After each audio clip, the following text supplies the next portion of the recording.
안녕하세요. 사랑하는 아내, 그리고 아이와 함께 살고 있는 40대 남자입니다. 여러분은 인생이 뭐라고 생각하시나요? 저는 정말 롤러코스터 같다고 생각합니다. 제일 높은 곳으로 갔다가 갑자기 아래로 훅 떨어지기도 하고, 그러다가 또 위로 올라갔다가 떨어지기도 하는 그런 스릴 있는 롤러코스터 말이죠. 저희 부부의 삶도 얼마 전까지 그랬습니다.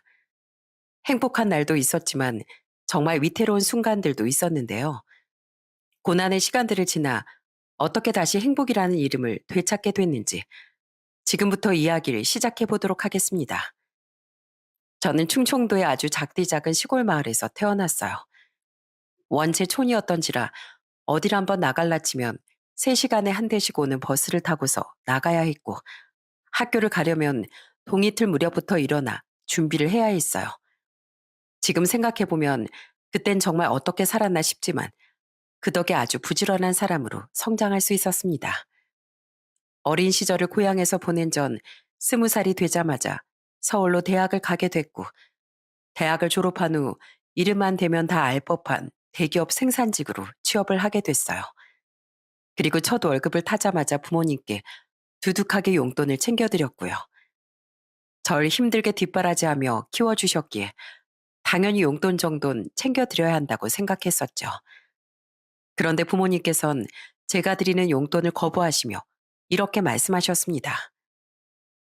우린 네가 힘들게 일해서 벌어온 돈 한 푼도 받을 생각 없어. 부모가 돼서 어떻게 자식 돈을 받을 수 있겠니? 우리가 뭐 키워준 값을 달라고 한 것도 아니고, 차라리 나중에 결혼 자금이랑 집 살 때 도움 될 수 있게끔 저금을 해라. 이제 너도 마냥 우리 도움이 필요한 어린애도 아니고 스스로 경제 활동도 시작했으니까 큰 대소사가 찾아오면 부모 도움 받을 생각하지 말고 혼자 해결할 줄 알아야 돼. 돈 허투루 쓰고 다니지 말고 1,000원짜리 한 장을 쓰더라도 계획적으로. 무슨 말인지 알겠지? 부모님께선 단 한 번도 제가 벌어온 월급을 손대지 않으셨고, 항상 제게 스스로 해결할 줄 알아야 한다는 걸 잊지 않도록 머릿속에 새겨주셨습니다. 덕분에 저는 버는 돈의 7, 80% 정도는 꾸준히 저금을 했고, 30대가 다 되었을 때쯤 어느 정도 돈을 모을 수 있게 됐어요. 그리고 전 직장에서 지금의 아내를 만나게 됐습니다. 저와 4살 정도 차이가 나는 아내는 20대 초반부터 이곳에 들어와 일을 하던 사람이었어요. 밝은 성격에 이 넓은 직장에서 아내 이름을 모르는 사람이 없었고, 나이를 불문하고 모두와 친하게 지내던 사람이었습니다. 아내 옆에 있으면 피곤해서 축 처져 있다가도 저절로 힘이 차오르는 듯한 기분까지 들었죠. 저희가 비슷한 나이 또래기도 하고 또 친하게 지냈기 때문에 동료들은 계속해서 저희 사이에 바람을 불어넣곤 했습니다. 저는 괜히 아내가 불편해할까봐 직장 동료들한테 그러지 말라고 말렸지만, 아내는 되려 툴툴거리며 제게 이렇게 말을 하더군요. 오빤 저랑 엮이는 게 싫어요? 싫은 게 아니라 난 괜히 너 불편할까봐 그러지. 누가 불편하다고 했나? 난 좋은데. 오빠, 다들 저렇게까지 우리가 잘 되길 바라는데 그냥 우리 사귈래요? 같은 직장에서 매일같이 얼굴을 마주하고 같이 밥을 먹고 아무렇지 않게 장난을 치고 수다를 떨던 사람과 연인이 된다는 건 단 한 번도 상상해보지 못한 일이었는데, 처음엔 아내와 사귀는 것이 얼떨떨했지만 항상 긍정적인 에너지를 가지고 있는 아내와 연애를 시작하니 저 역시도 그 에너지를 받아 밝은 사람이 되어가는 것 같았습니다. 그렇게 1년 정도를 만나니 자연스럽게 결혼 생각이 들더라고요. 늘 좋은 에너지를 전해주는 아내가 옆에 있으면 평생이 행복할 것 같았죠. 그래서 딱 1주년이 되던 날, 저는 아내에게 반지를 끼워주면서 조심스럽게 프로포즈를 했습니다. 지수야, 너랑 있는 매일매일이 행복해서 앞으로 평생 너랑 같이 행복하고 싶어. 나랑 결혼해 줄래? 제 말을 들은 아내는 알 수 없는 표정을 짓곤 아무런 말도 하지 않았어요. 그리곤 한참을 가만히 있더니 제게 방긋 웃으며 이렇게 말하더라고요. 나도 오빠랑 너무너무 결혼하고 싶고 이쁜 애기 낳아서 행복하게 가정 꾸리고 잘 살고 싶은데 내가 모아놓은 돈이 하나도 없어. 그러니까 나 돈 좀 모으면 그때 결혼하자. 기다려줄 수 있지? 당연하지. 그걸 말이라고 해? 네가 10년을 기다리라면 10년을 기다리고 100년을 기다리라고 하면 100년도 기다릴 수 있어. 고마워, 오빠. 이 반지인 내가 잘 간직하고 있을게. 거기서 살짝 의아함이 들었습니다. 분명 직장의 월급이 적은 편도 아니었고 아내가 저랑 비슷한 시기에 들어왔기 때문에 모아둔 돈이 없진 않을 텐데 뭔가 이상했지만 그럴 만한 사정이 있나 보다 싶었어요. 연애를 하는 동안 아내는 저희 부모님이 계시는 고향집으로 자주 찾아갔습니다.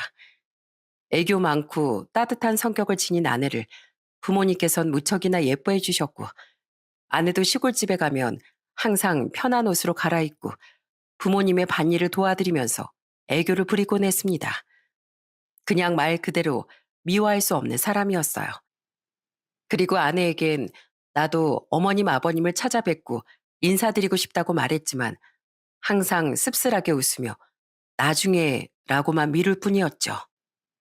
저는 속으로 아내가 마음속 깊숙한 곳에 있는 얘길 언젠가 해주기를 바랬습니다. 대체 무슨 사정이 있는 건지 알고 싶었죠. 그리고 그 사정은 정확히 3개월이 지난 어느 날 아내 입으로 들을 수 있었어요. 오빤 궁금하지 않아? 내가 왜 그렇게 직장을 오래 다녔는데도 모아놓은 돈이 한 푼도 없다고 말했는지, 왜 내가 오빠한테 우리 가족을 소개시켜 주지 않는지. 궁금하지. 근데 상대방이 먼저 말을 안 꺼내는데 내가 먼저 물어보는 것도 실례인 거잖아.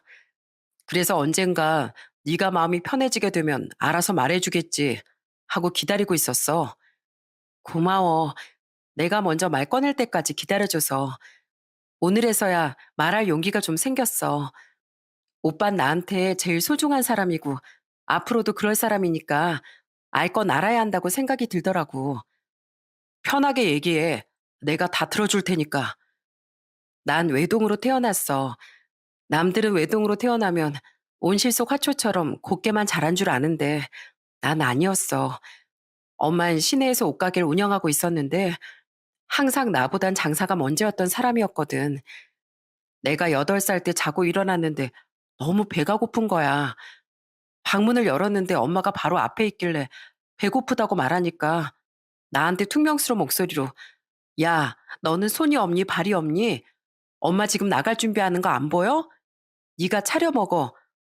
이렇게 말하더라고. 참 웃기지? 엄마한테 난 단 한 번도 우선순위가 된 적이 없었어. 어릴 때 고생을 많이 했구나. 힘들었겠다. 그래도 우리 아빠는 되게 좋은 사람이었어.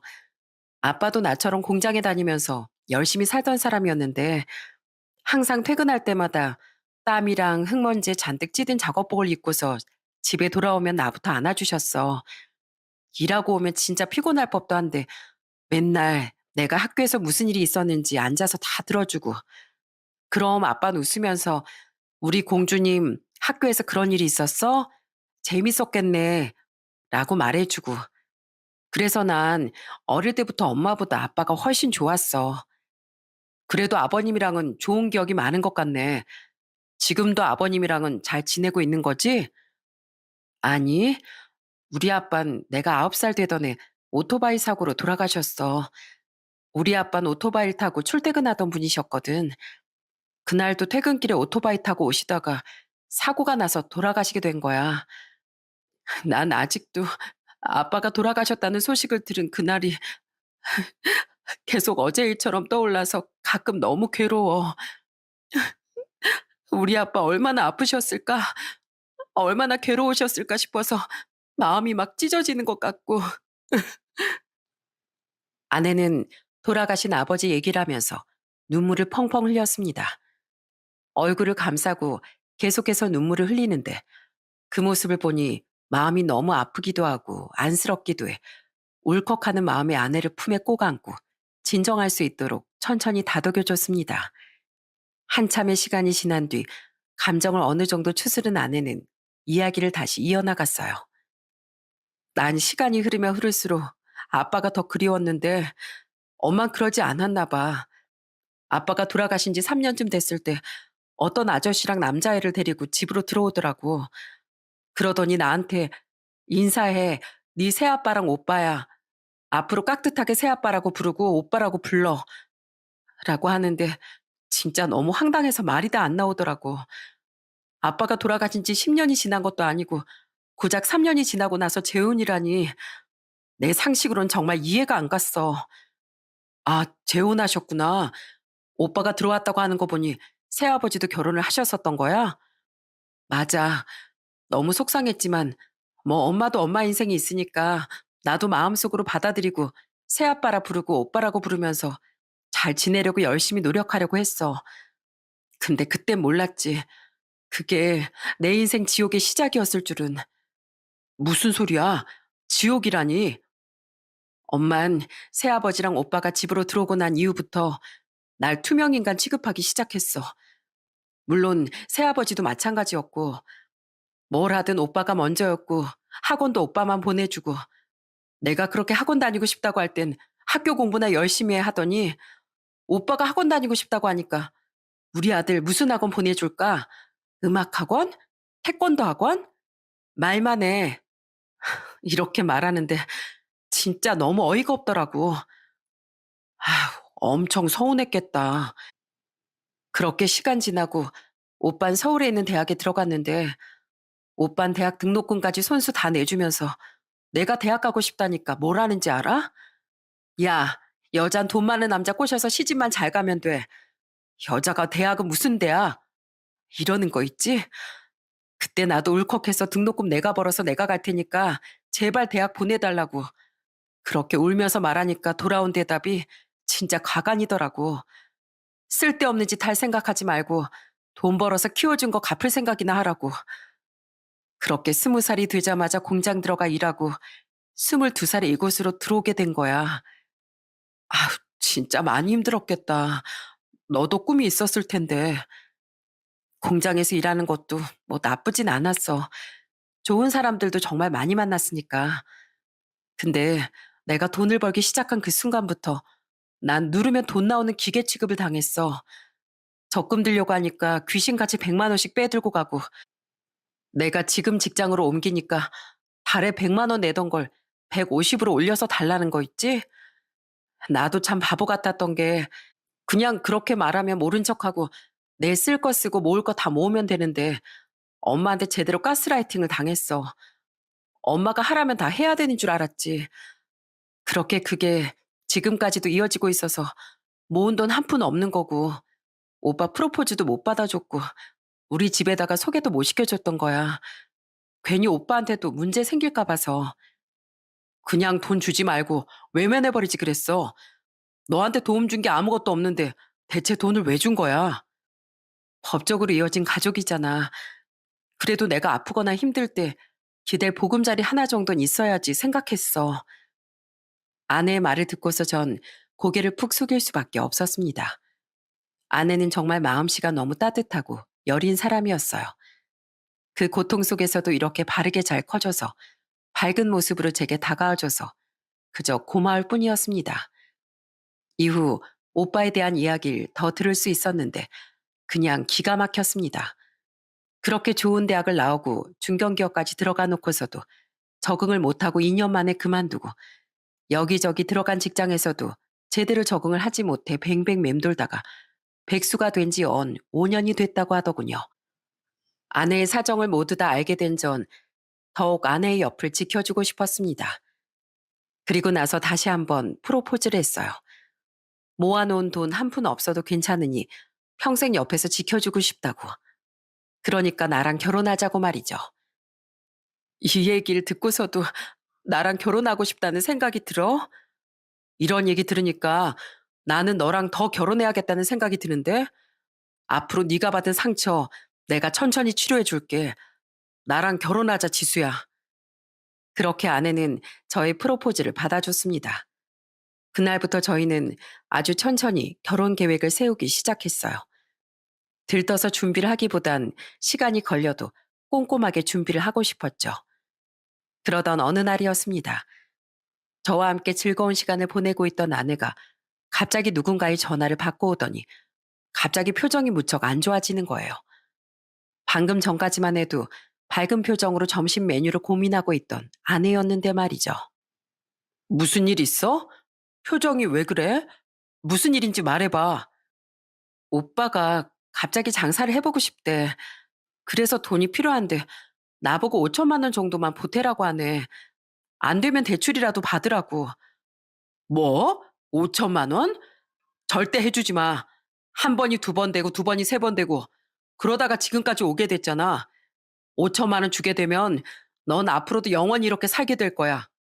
절대 돈 줄 생각도 하지 말고 대출은 더더욱이나 꿈도 꾸지 마. 아니다. 차라리 결혼할 남자 있다고 말씀드려.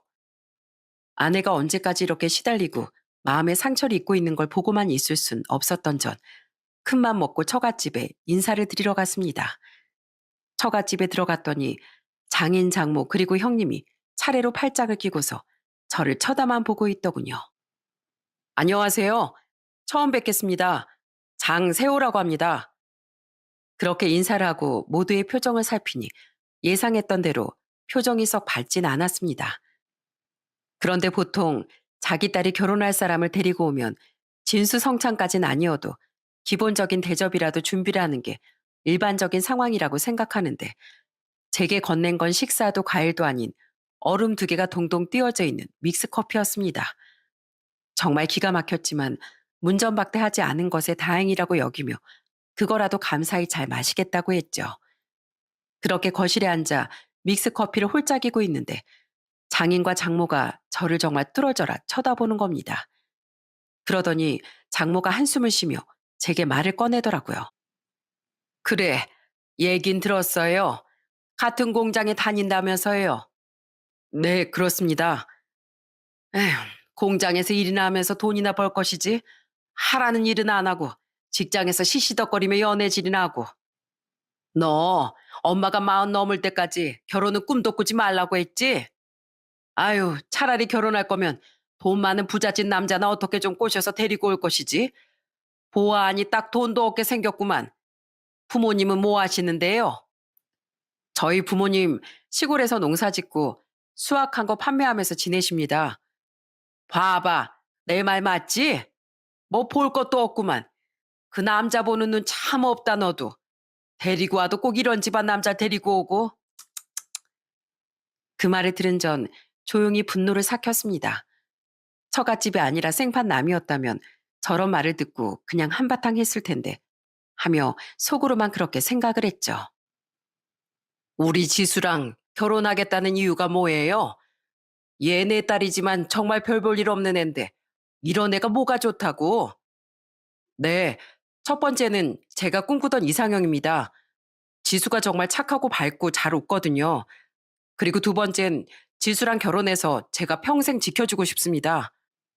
아이고, 난리 났네, 난리 났어.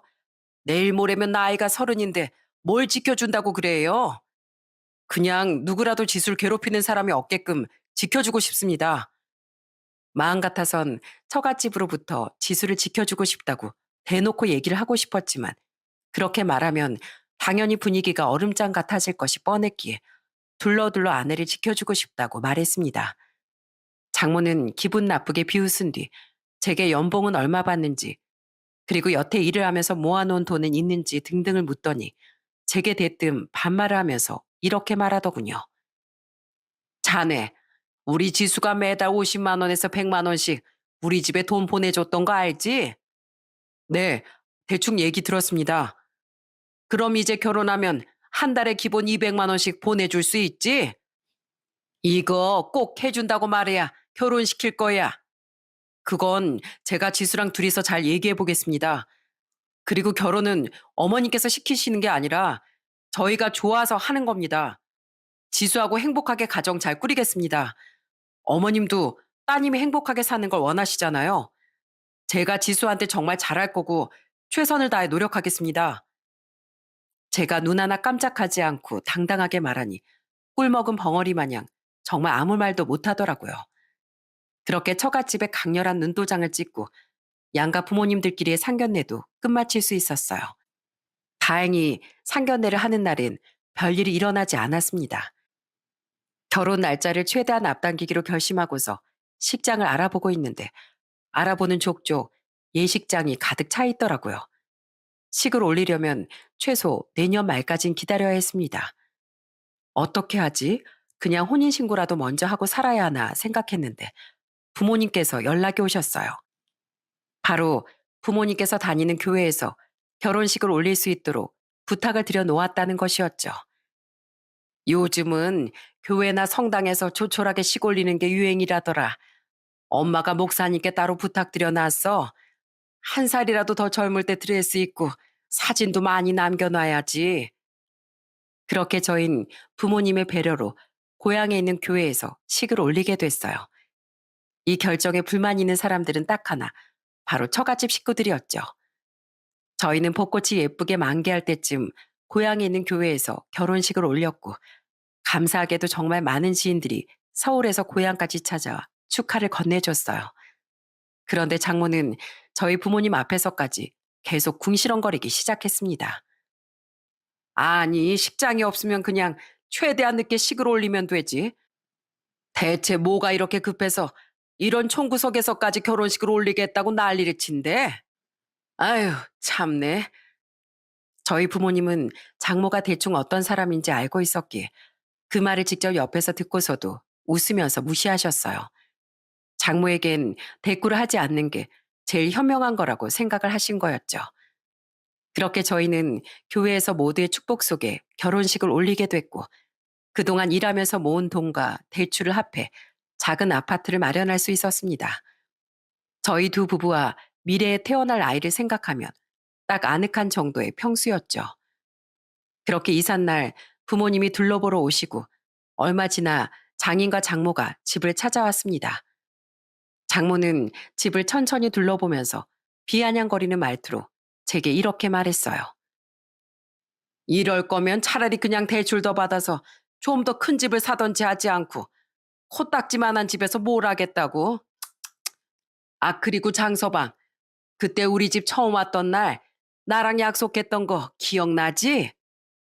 장모는 집을 둘러보는 척하면서 자연스럽게 제게 말을 꺼내더라고요. 저는 당연히 기억했지만 장모가 원하는 대답을 해주고 싶지 않았기에 일부러 모른 척을 했어요. 그랬더니 표정이 아주 가관으로 일그러지더군요. 아니, 그 얘기한 지 뭐 얼마나 됐다고 벌써 까먹어. 젊은 사람이 까마귀 고기를 먹었나. 매달 우리한테 200만 원씩 보내라고 내가 그때 분명히 얘기했잖아. 똑똑히 기억합니다, 장모님. 근데 그때 저희가 확답을 드린 게 아니라 상의해보고 결정하겠다고 말씀드렸는데 그건 기억이 안 나시나 봐요. 저희가 진지하게 상의해봤는데 이제는 그동안 지원했었던 금액들 일절 다 끊기로 결론 지었어요. 대신에 장인어른 장모님 생신날엔 용돈도 드리고 제가 사위 노릇하면서 장인어른 장모님께 잘해드리겠습니다. 뭐? 아니, 누구 마음대로 지원을 끊겠다는 거야? 야, 지수야.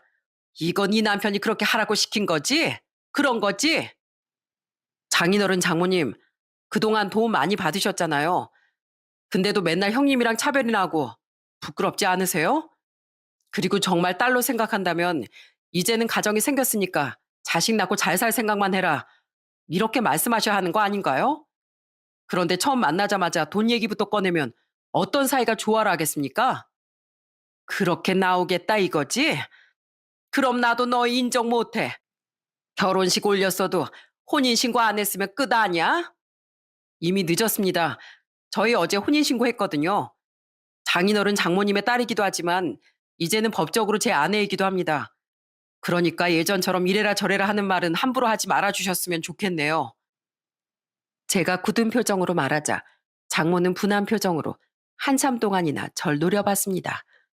그러고선 잔뜩 씩씩거리더니 앞으로 두고 보자는 말을 하고서 장인과 함께 집 밖으로 나가버리더군요. 두고 보자는 사람치고 무서운 사람 없다고 하잖아요. 장모는 그렇게 으름장을 놓고서 정작 제게 하는 건 아무것도 없었습니다. 처음 1년간은 저희도 정말 많은 노력을 했는데요. 결혼하고 처음 맞는 명절에 좋은 선물 세트를 들고 찾아뵙기도 하고 생신도 정성껏 챙겨드렸어요.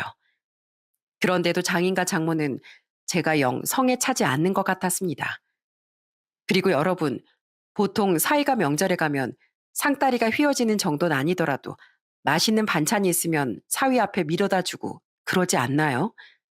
장모는 명절날에도 저희를 찬밥 취급하기 바빴습니다. 반면 백수 노름을 하고 있는 형님에겐 불고기 반찬이며 육전이며 온갖 맛있는 반찬들을 먹여줬죠.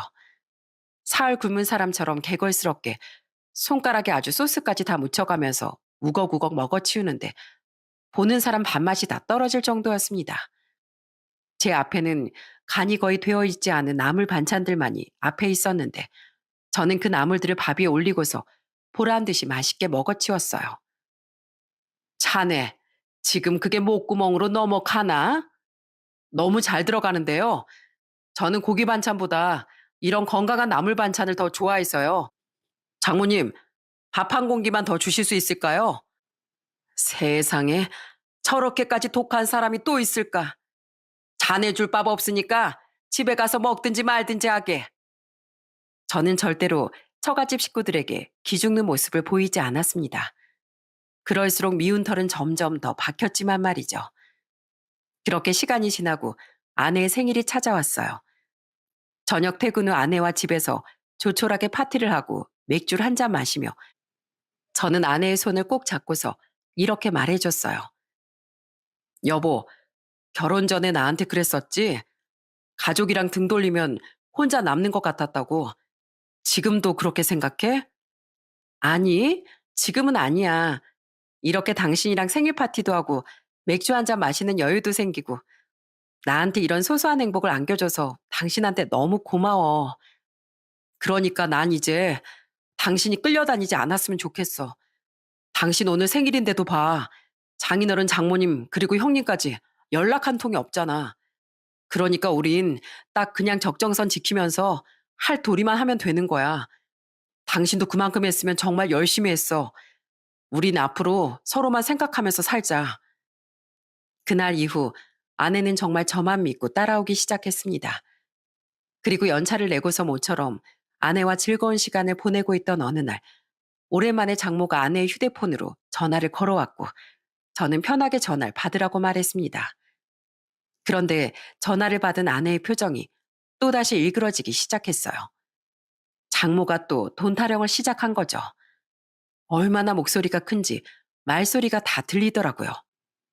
너 오빠한테 줄 5천만 원은 대출 받았니?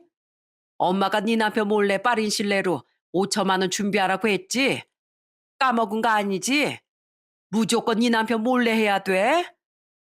그 소리를 들은 전 아내를 쳐다보면서 입모양으로 단호하게 딱 잘라내라고 말해줬어요. 제 입모양을 본 아내는 심호흡을 한번 크게 하더니 장모에게 이렇게 말했습니다. 나 오빠 도와줄 마음 손톱만큼도 없어. 오빠도 이제 나이 먹을 만큼 먹었는데 오빠가 가게 차리는 비용도 내가 대출까지 받아서 일일이 부담해야 돼? 5천만 원 대출 받아서 빌려주면 그 돈은 그대로 오빠가 갚아준대? 아님 엄마가 갚아줄 거야? 이해.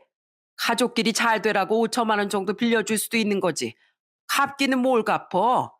너 인생 그렇게 사는 거 아니야. 오빤 나랑 피 한 방울도 안 섞인 남이야. 그러니까 도와줄 이유도 없어. 앞으로 한 번만 더 얘기 꺼내면 가족이고 뭐고 이제 연 다 끊고 살 테니까 진짜 날 조금이라도 가족이라고 생각한다면 다신 얘기 꺼내지 말아줘. 장모는 그런 아내의 모습에 적잖게 당황한 듯 보였습니다. 그동안 시키는 대로 모두 해왔던 아내가 처음으로 제 의견을 내세우니 얼마나 놀랐겠어요. 그 이후에도 아내는 계속 형님, 장인, 장모, 돌아가면서 오는 전화나 문자들을 모두 무시했고 결혼 3년 차가 되던 해 처갓집 식구들은 저희 부부에게 점점 꼬리를 내리기 시작했습니다.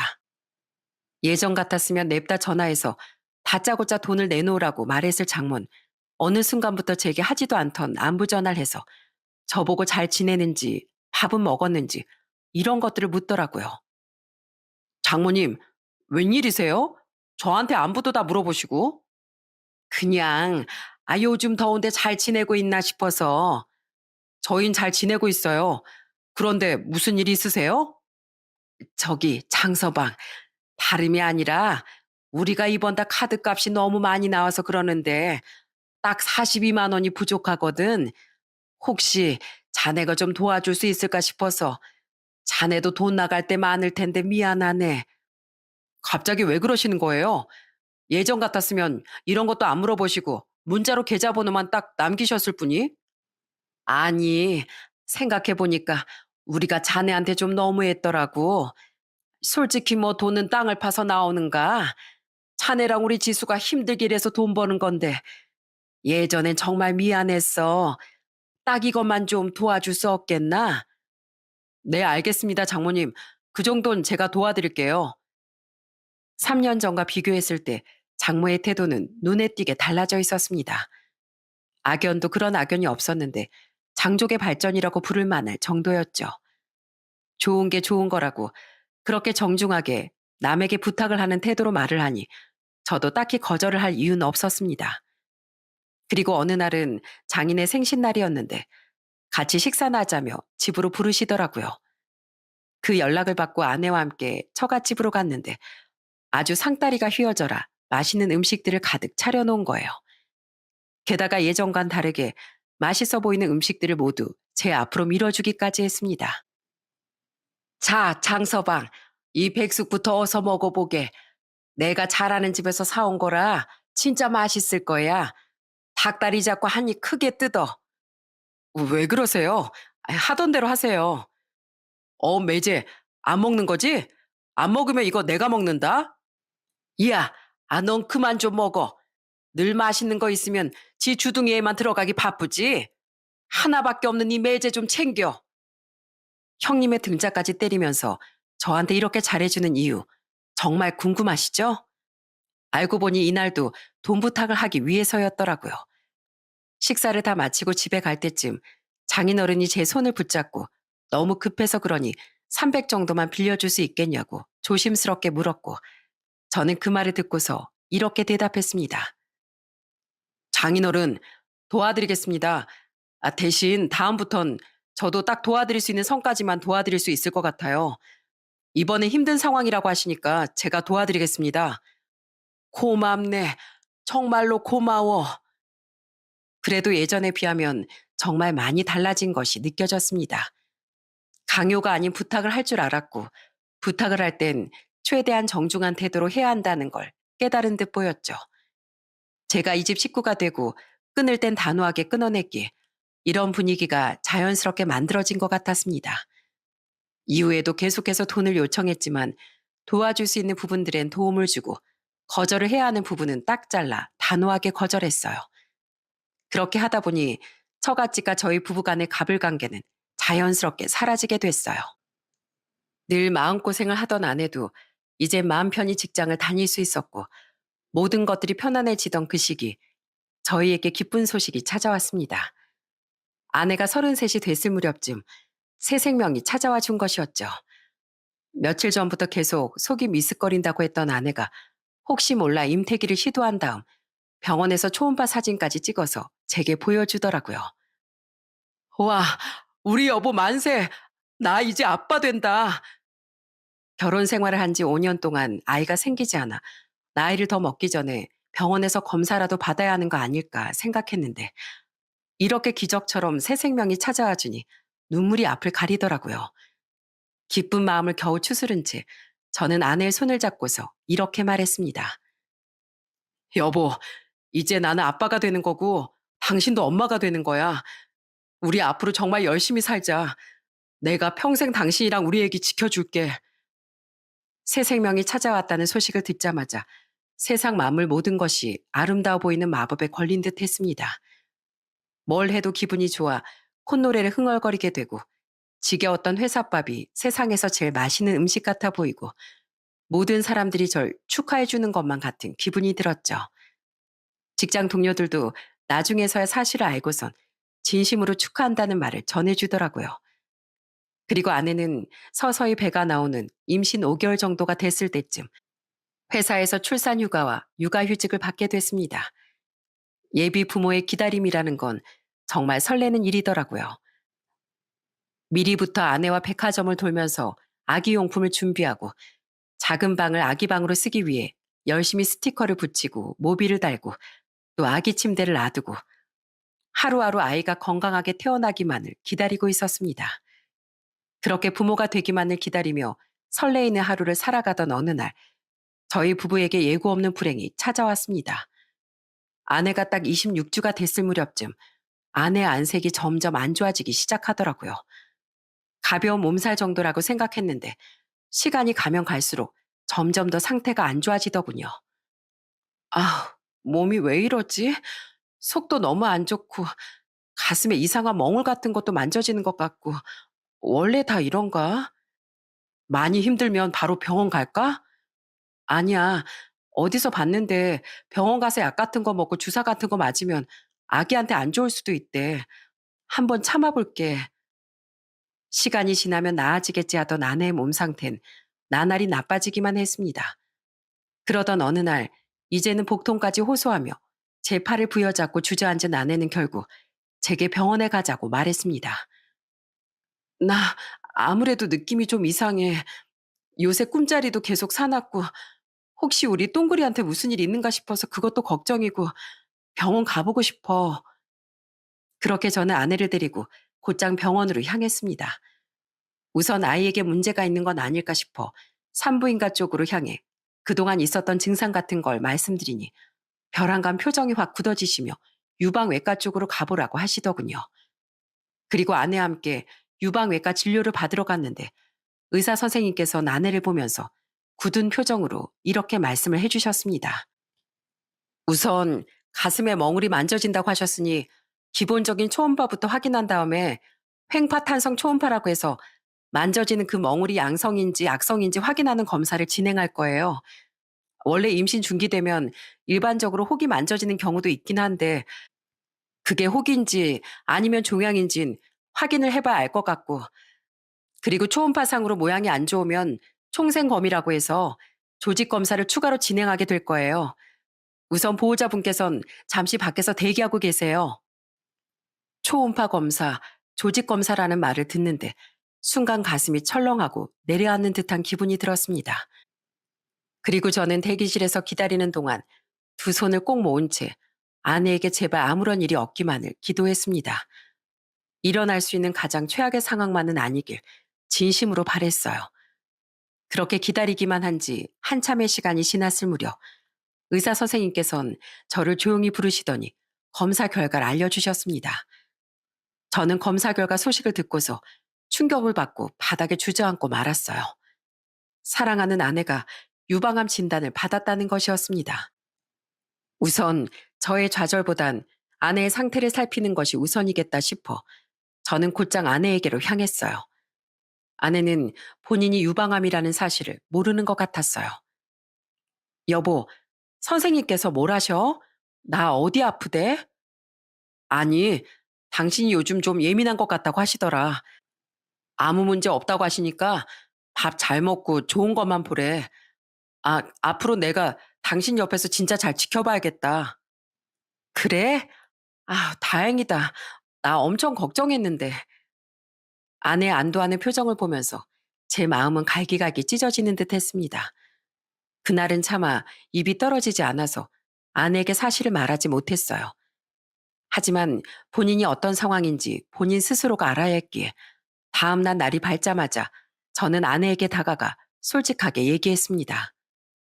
당신 유방암이래. 내가 어제 말했어야 하는데 당신이 충격받을까봐 사실대로 얘기 못했어. 미안해. 뭐? 유방암? 그럼 우리 애긴 어떻게 되는 건데? 혹시 몰라서 사례들도 찾아봤는데 제법 그런 분들이 많더라고. 그래도 다들 건강하게 출산하셨대. 내가 당신 옆에 있어줄 테니까 우리 힘내보자. 우리 똥그를 위해서라도, 어? 그날부터 저는 회사에 휴직계를 내고서 아내를 지극정성으로 돌보기 시작했습니다. 아내가 말없이 눈물을 흘리고 있으면 손을 꼭 잡아줬고 품에 꼭 안아주면서 괜찮다고 다 괜찮아질 거라고 말해주곤 했어요. 그리고 어느 정도 기운을 차린 아내는 항암 치료를 시작한과 동시에 암 환우 카페에 가입해 본인과 비슷한 상황이었던 사람들에게 조금이나마 정보를 얻기 위해 직접 만나 많은 도움을 받기도 했습니다. 항암을 시작하면 혹시나 뱃속의 아이에게 영향이 가진 않을까 불안했지만 다행히도 저희 아이는 열심히 아내의 뱃속에서 뛰놀며 태동을 보여주곤 했어요. 아내의 배가 살짝씩 움직일 때마다 얼마나 안도했는지 모릅니다. 그리고 제발 항암 치료와 약물 치료 때문에 저희 아이가 아프게 태어나지 않길 두 손 모아 간절히 기도했죠. 그리고 아내가 출산을 하기 전 마지막으로 맞이하는 명절, 저희 부부는 처갓집에서 하룻밤을 보내게 됐습니다. 아내는 몸이 힘들어 먼저 잠들었고, 저는 처음으로 장인 장모와 함께 정과 술을 마시면서 그동안은 하지 못했던 속 깊은 대화를 하기 시작했어요. 장인어른, 저 많이 미우시죠? 장모님께서도 제가 따박따박 말대답하고 그러니까 짜증나고 사위로 인정하고 싶지도 않으시죠? 사실 결혼 전에 어느 정도는 알고 있었어요. 집사람이 어떻게 살아왔는지. 그걸 두고 생각했어요. 더 이상 남보다 못한 관계로 만들지 말아야겠다. 꼭 고치고 싶었어요. 그리고 집사람은 그렇게 장모님께 돈을 뺏기고 또 뺏기면서도 유일한 핏줄이란 이유 하나로 장모님 손을 못 놓았어요. 아무리 미워도 엄만 엄마니까. 뭐? 지수가 정말로 그랬어? 장모님, 제가 없는 말 지어내는 사람은 아니라는 거 장모님이 더 잘 아시잖아요. 이제 과거는 다 잊을 테니까 이젠 정말 집사람, 딸처럼 대해주세요. 외롭게 자란 집사람, 지금부터라도 좀 사랑해주세요. 그리고 진정한 엄마가 되어주세요. 제가 이렇게 무릎 꿇고 빌겠습니다. 티는 안 내도 집사람은 아직까지도 장모님 사랑만 기다리고 있어요. 내가 미안하네. 자네 말이 다 맞아. 내가 너무 우리 지수한테만 의지하려고 했어. 나도 그러면 안 되는 걸 아는데 한 번이 두 번이 되고 또 두 번이 세 번 되다 보니 계속해서 손을 벌리고 의지를 하게 되더라고. 미안하네. 내가 자네랑 지수한테 정말 못할 짓 많이 했네. 이제 내가 더 많이 노력하겠네. 장모는 눈물을 펑펑 흘리며 다시는 그러지 않겠다고 약속했습니다. 물론 한 번에 다 변하진 않겠지만 예전보단 바뀌려고 많이 노력을 하는 듯 보였죠. 그리고 시간이 흘러 마침내 아내는 진통을 하기 시작했어요. 여보, 나 너무 무서워. 괜찮아. 걱정하지 마. 내가 옆에 있을 테니까 무서워할 필요 없어. 그렇게 아내는 분만실로 들어가고 저는 대기실에 앉아 두 손을 모으고 아내도 아이도 건강하게 나오기만을 기다렸습니다.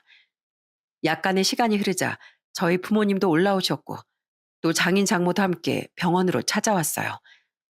그렇게 1시간 30분 정도가 지났을까 분만실 문이 열리더니 선생님께서 제게 들어오라고 말씀하시더군요. 떨리는 마음을 안고 들어가니 제게 가위를 쥐어주시며 탯줄을 자르라고 하시더라고요. 아이는 3.5kg의 건강한 모습으로 세상에 첫 발을 내딛었습니다. 그 모습을 보고 정말 눈물을 펑펑 쏟고 말았어요. 아마 모든 아버지들의 마음이 저랑 같을 거라고 생각이 드네요. 그리고 분만실에서 나오니 기다리고 계시던 부모님과 처갓집 식구들은 제게 모여 아내의 상태를 물어봤습니다. 예, 우리 며느리는 어떠니? 아무 문제 없니? 창서방, 왜 아무 말도 못하고 그렇게 서 있어? 우리 딸은 어때? 그리고 우리 손준 건강하게 태어났어? 아님, 뭐가 잘못됐대? 어서 말을 좀 해봐. 애기 건강하게 태어났어요. 어머니, 아버지, 장인어른, 장모님, 제가 정말 아빠가 됐다고요. 그 말을 하면서 제가 눈물을 펑펑 쏟자 저희 부모님께선 저를 꼭 안아주셨고 장모님께서도 절 끌어안아 주시며 이렇게 말씀하셨습니다. 고맙네, 고마워. 우리 딸이 건강하게 아기를 낳을 수 있었던 것도 손주가 건강하게 태어날 수 있었던 것도 모두 다 자네 덕분일세. 정말 고마워. 그동안 고생 많았어. 저는 4월 17일 우리 아이가 태어난 날 그리고 장모님이 저를 끌어안아 주시며 눈물을 흘린 날을 아직도 잊을 수가 없답니다. 아내는 아무런 문제 없이 출산을 했고 태어나기 전부터 저희 부부의 걱정을 한 몸에 샀던 아이도 건강하게 세상에 태어나 줬어요. 그 뒤로부터 아내는 항암 치료를 정말 열심히 받았습니다. 그 덕분에 병세가 조금씩 나아져 지금은 완치 판정만을 기다리고 있어요. 우리 가족은 정말 말도 안 되는 커다란 시련과 위기를 겪을 뻔했지만 아내의 고통 그리고 아이를 지키려는 노력 덕분에 지금 저희 가족은 빛도 보이지 않았던 밑바닥에서 벗어나 행복한 가정으로 거듭날 수 있었습니다. 그리고 지금 저희 가족에게 어떤 변화가 찾아왔는지 들으시면 아마 정말 깜짝 놀라실 텐데요. 바뀐 건 저희 가족뿐만이 아니었습니다. 장서방, 어서 밥 먹어. 네, 장모님. 오늘 반찬은 뭐예요? 오늘은 고등어 조림했네. 자, 식기 전에 어서 먹어봐. 와, 고등어 조림 진짜 맛있겠네요, 장모님. 잘 먹겠습니다. 장모님께선 가끔 내려오셔서 저희 집에서 아이를 돌봐주고 계시고 또 저희 가족의 식사까지 차려주시곤 한답니다. 예전 같으면 상상도 못할 일이었을 텐데 말이죠. 이렇게 모두에게 소소한 변화가 찾아오고 나니 예전과는 다르게 서로 웃는 일도 많아졌고 행복이라는 단어를 꺼내는 날이 늘어났습니다. 그날 제가 얘기를 꺼낸 뒤부터 장모님에겐 심경의 변화가 찾아온 것 같았어요. 장모님께 유일하게 남은 피부친 이제 아내가 유일했기에 그 부분에서 정말 많은 것들을 느끼신 것 같았죠. 그때부터 이제 저희 집에 찾아오셔서 아내가 좋아하는 음식들도 해주시고 내가 아이를 볼 테니까 어서 방에 들어가 쉬라고도 말씀해 주시고 예전과는 달리 장모님께선 아내를 위해 본인의 마음을 줄 수 있는 만큼 모두 쏟아붓고 계셨습니다. 어쩌면 지난날에 주지 못했던 마음을 이제서라도 주기 위해 노력하시는 게 아닐까라는 생각이 들어요. 아참, 형님도 언제부턴간 정신을 차려서 지금은 작은 중소기업에서 일을 하고 있다는 소식을 듣게 됐어요. 저희 집 정말 많은 것들이 바뀌지 않았나요? 이제 저희 가족에겐 잔잔한 평화가 찾아왔고, 이제 저도 어엿한 한 가정의 가장이 되었으니 지금보다도 100배, 아니 1000배는 더 노력하면서 가장의 노릇을 다하고 살아가려고 합니다. 변화 없인 발전이 불가능하고 마음을 바꿀 수 없는 사람은 아무것도 바꿀 수 없다는 명언이 있습니다. 사실 저는 처갓집 식구들 모두가 변하는 것이 불가능하다고 생각했어요. 하지만 마음을 바꾸고자 하는 의지가 있었기에 지금은 각자 변하게 됐고 서로 행복을 나누며 살아갈 수 있게 된 것 같습니다. 여러분들께서도 뭔가 변해야 할 것이 있다면 지금이라도 마음을 바꿔서 발전해 나가실 수 있기를 바라는 마음에 사연을 쓰게 됐어요. 여러분 모두 건강한 하루만 보내시기를 바랍니다.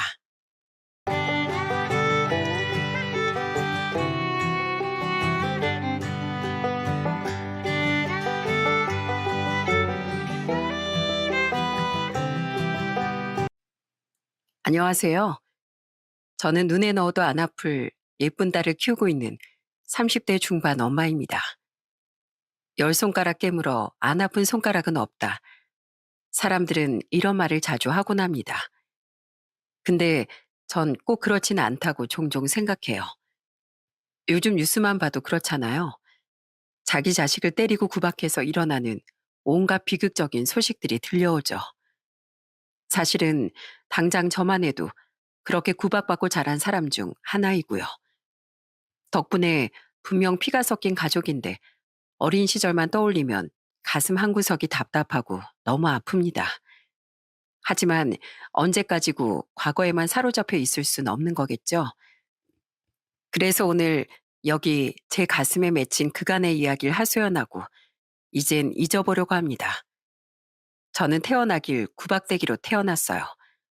구박받는 이유가 제가 딸이고 여자라서니까 애초 그런 운명으로 태어났다고 봐도 될 것 같아요.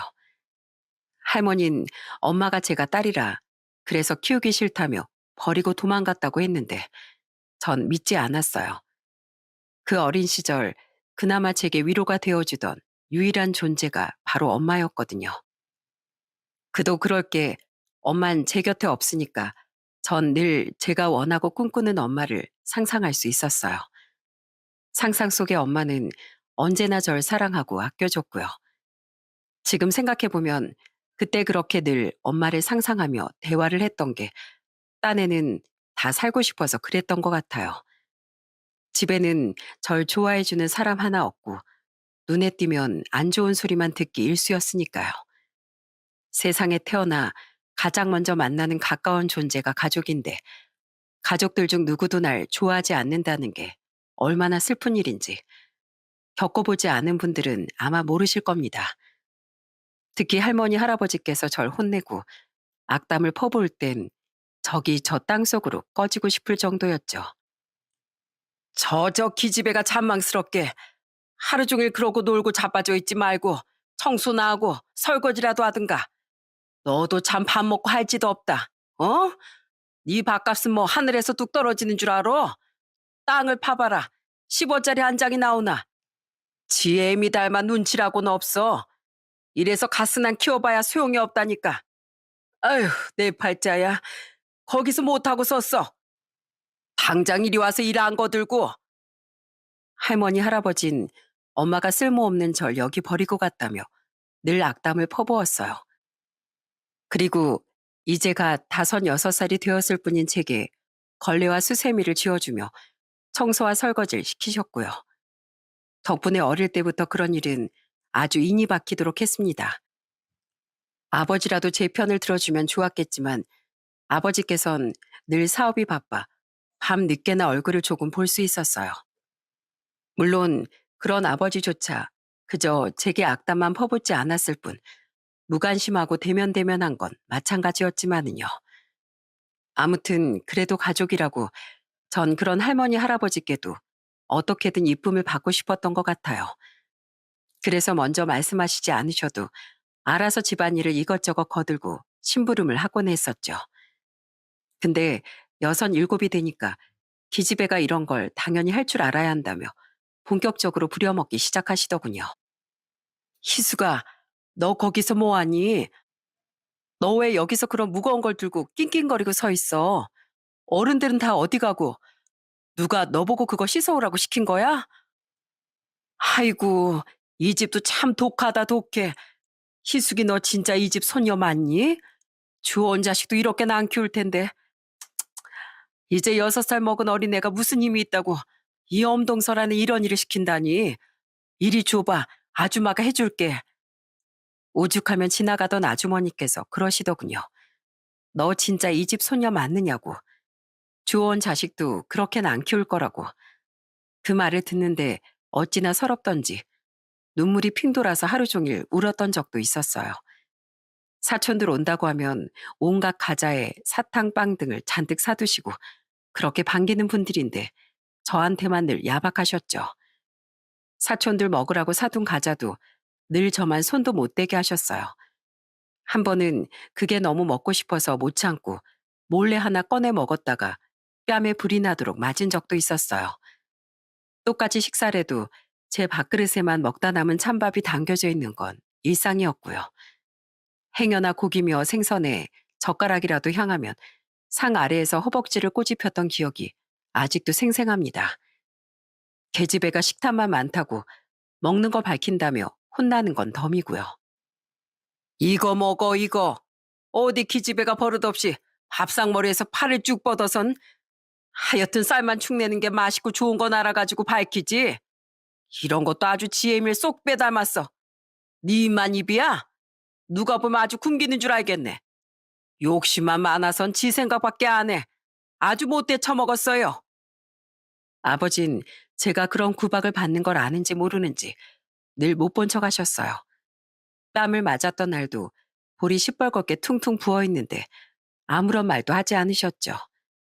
그냥 못 보셔서 그러셨을 거다. 바쁘시니까 미처 못 보신 거다 하며 다가갔는데 따뜻한 말 한마디 건네신 적도 없었어요. 근데 그거 아세요? 우습게도 전 그 집에서 그런 아버지를 제일 좋아했어요. 그래도 아버진 절 때리시거나 악담을 퍼붓진 않으셨거든요. 하지만 그런 아버지도 결국 변했는데 그때 제가 19이었어요. 당시 아버지 사업이 잘 안 돼 회사가 문을 닫았는데 그 뒤론 집에서 술만 드셨죠. 당시 그런 상황을 잘 몰랐던 전 처음 며칠은 아버지께서 안 나가시니 내심 좋아했었고요. 이 기회에 아버지랑 이야기도 많이 하고 놀러도 가야지. 그래서 아버지랑 더 가까워지면 그럼 할머니, 할아버지께서도 날 조금은 좋아해 주실 거야. 뭐 그런 생각을 했던 것 같아요. 결국 제가 볼 수 있었던 아버지의 모습은 술을 먹거나 술을 먹고 행패를 부리거나 자는 모습뿐이었지만은요. 할머니, 할아버진 아버지 사업이 망한 게 다 제가 재수 없는 년이라 그런 거라며 제 탓을 하셨습니다. 제가 재수가 없어서 아버지 사업이 망했고 저만 없었으면 더 잘 될 수 있었다고 말이죠. 그러면서 집안이 망하게 생겼는데 기집애가 무슨 학교냐며 공장에 들어가든가 부잣집에 시집가서 보탬이 되든가 하라며 늘 소리를 지르셨어요. 20살이 되면 절 공장에 보내든 시집을 보내든 집에서 치워버리겠다고 그렇게 단단히 벼르셨죠. 이 재수온 붙은 년, 니년 때문에 지애미도 재수가 없더니만 네가 기어코 네 애비를 잡아먹는구나. 내 인연, 나가 이 집에서 썩 꺼져라 이 귀신 같은 년. 내 친장 니년 애미부터 재수가 없는 줄 알아봤건만 아이고 아이고 내 아들 결국 생떼 같은 내 새끼만 죽어났구나. 저저 벼락 맞으련. 하지만 결국 그것도 사업의 실패를 견디지 못한 아버지께서 극단적인 선택을 하면서 전부 흐지부지 되었습니다. 이상하게도 눈물조차 나지 않아 울지 못하는 절 보며 할머니 할아버지께선 분노하셨고요. 전연이 화근이라며 애비 잡아먹은 년이라고 얼마나 맞았는지 모릅니다. 머리채를 휘어잡히고 밟히고 그러다 또 절 붙들고 우시고 끝내는 제 짐을 모조리 집 밖으로 던지며 절 쫓아내셨죠. 그때가 이제 졸업을 앞둔 19 겨울이었어요. 저는 그렇게 어느 날 갑자기 가방 하나만 달랑 들고 내쫓겼습니다. 쫓겨나고 처음엔 막막했어요. 어디로 가야 할지, 앞으로는 어떻게 해야 할지 도무지 알 수가 없었죠. 근데 생각해보니 그렇더라고요. 그 지옥 같은 집에서도 잘 버텼는데 내가 못 견디고 못할 일이 무언가 싶었죠. 다행히 졸업도 얼마 남지 않은 때였고 제 사정을 아는 선생님께서 얻어주신 하숙집에 들어가 졸업도 무사히 했습니다. 그리고 제 살 길을 찾아서 곧장 숙소가 제공되는 공장으로 취업을 했고요. 네가 숙희지? 김 선생님한테 이야기 다 들었어. 아휴, 이 어린 게 무슨 죄가 있다고? 여기 일이 좀 힘들긴 해도 적응하면 괜찮을 거야. 월급도 따박따박 줄 거고 그거 아껴서 열심히 저축하고 모으면 너 먹고 살기 나쁘지 않을 거고 처음에 일 잘 배울 수 있는 쪽에 배치해 줄 테니까 한번 잘해봐. 알았지? 공장장 아저씨도 반장 아저씨도 제 사연을 듣고 안쓰럽다며 무척 잘 챙겨주셨어요. 아직 일이 서투니까 일을 좀 배울 수 있도록 배려해 주셔서 처음엔 좀 편한 곳으로 넣어주기도 하셨고요. 그게 거기서 오래 일한 아주머니들께 미움을 사는 이유가 될 줄 알았다면 사양했을 텐데 그땐 그런 걸 잘 몰랐어요. 덕분에 그 공장에서 일하는 2년 내내 전 아주머니들의 텃세와 괴롭힘에 시달리며 지내야만 했습니다. 아이고, 똑같이 일해서 똑같이 월급 받는 처지에 누군 편한 데서 일하고 누군 힘든 일 쎄 빠지게 하고 이게 말이 되나? 어린 게 유세다 유세. 반장님도 공장장님도 참말로 그러는 거 아니지. 막말로 여기 사연 없는 사람이 어디 있어? 어? 아니면 뭐 사실 그렇고 그런 사이인가? 일을 열심히 배워서 나중에 똑같이 일을 하게 되었을 때도 뒷말들은 늘 저를 따라다녔어요. 아주머니들이 이상한 소문을 내고 다닌다는 거란 공장장 아저씨와 반장 아저씨가 화를 내도 멈추질 않았죠. 정말 너무 힘들고 괴롭고 숨이 다 막혔어요. 할머니 할아버지 덕에 그런 건 이제 다 단련되었다 생각했는데 또 다르더라고요. 하지만 당장 그만둔다고 뾰족한 수가 있는 건 아니라 그렇게 겨우겨우 2년을 버텼어요. 공장을 그만두고는 곧장 숙식을 제공해 준다는 식당 주방 일을 바로 구했고요. 너무 어린데 주방 일 할 수 있겠어요? 우린 너무 바빠서 하나부터 열까지 가르쳐가며 쓸 사람은 필요 없는데. 저 요리 잘해요. 많이 해봤고 자신도 있어요. 시켜만 주시면 열심히 하겠습니다. 어릴 때부터 밥 짓고 음식하는 건 아주 익숙했기 때문에 부담감도 없었어요. 고깃집이었는데 일이 생각보다 많이 힘들긴 해도 딴 생각 안 하고 일할 수 있으니 그래도 할 만했죠. 하지만 전 그곳을 한 달도 채 일하지 못하고 그만두고 말았습니다. 그 고깃집은 식당 사모님과 사장님 두 분이 운영하셨는데 식당 사장님이 밤늦게 제가 자는 방에 들어온 게 원인이 되었죠. 희숙 씨, 내가 미안해. 아휴, 그것 때문에 열쇠까지 바꿨는데 또 어떻게 기어 들어갔는지 원. 이 인간이 술만 마시면 꼭 한 번씩 그러더라고. 개벌은 나 못 준다고. 희숙 씨 원하면 그냥 신고해. 난 어차피 이혼할 거고 상관없어. 이 식당도 어차피 내 거라서 희숙 씨 괜찮으면 일도 계속해도 되고. 그만두고 싶으면 월급이랑 내가 전부 챙겨줄게. 다행히 전 바로 도망쳐서 아무런 일도 당하지 않았지만 계속 일을 할 수는 없었어요. 식당 사모님이 미안하다며 월급과 방 얻을 돈을 조금 줘서 곧장 짐을 뺐습니다. 사모님 말씀대로 식당 사장님은 신고해서 나중에 합의금도 조금 받고 사과도 받았어요. 근데 그런 일을 겪고 나니까 차라리 공장이 더 마음이 편했구나 싶은 생각이 들더라고요. 적어도 거기선 이런 걱정은 안 했었는데 몸은 힘들어도 여자 기숙사라 마음 편하게 잠은 잤는데 하고 말이죠. 그렇게 전 공장에서 나온 지 채 두 달이 지나기 전에 다시 공장의 면접을 보았습니다. 그리고 이번에야말로 오래 일하겠다고 다짐하며 다시 공장 일을 시작했어요. 다행히 그 공장은 전처럼 사람들이 텃세를 부리지도 괴롭히지도 않아서 마음이 무척 편했습니다. 그래서 무난하게 지내며 오래 일했고 거기서 한 남자도 만나게 되었죠. 그때 제가 27으로 그 공장에 들어간 지 5년째가 되던 해였어요. 남잔 들어온 지 얼마 안 된 사람이었는데 성격이 참 다정다감해서 많은 사람들이 좋아했습니다. 희숙 씨라고 했죠? 저는 민주환입니다. 제가 후배니까 잘 부탁드립니다, 선배님.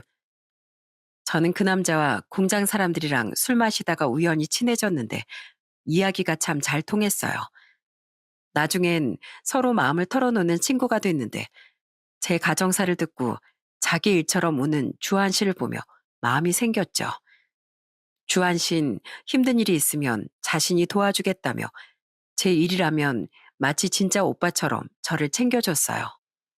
희수가, 너 오늘 식사도 걸렀다며. 빈속으로 일하면 못 써. 여기 우유라도 하나 마시고 일해. 너 계단에서 넘어졌다며? 많이 다쳤어?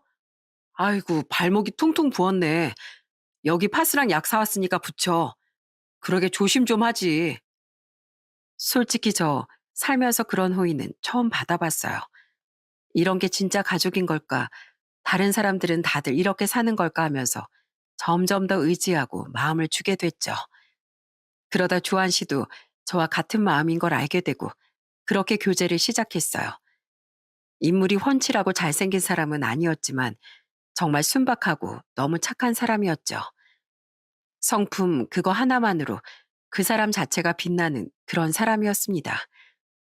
그렇게 저희는 서로 알게 되고 1년 만에 교제를 시작했고 교제 2년 만에 결혼에 골인했습니다.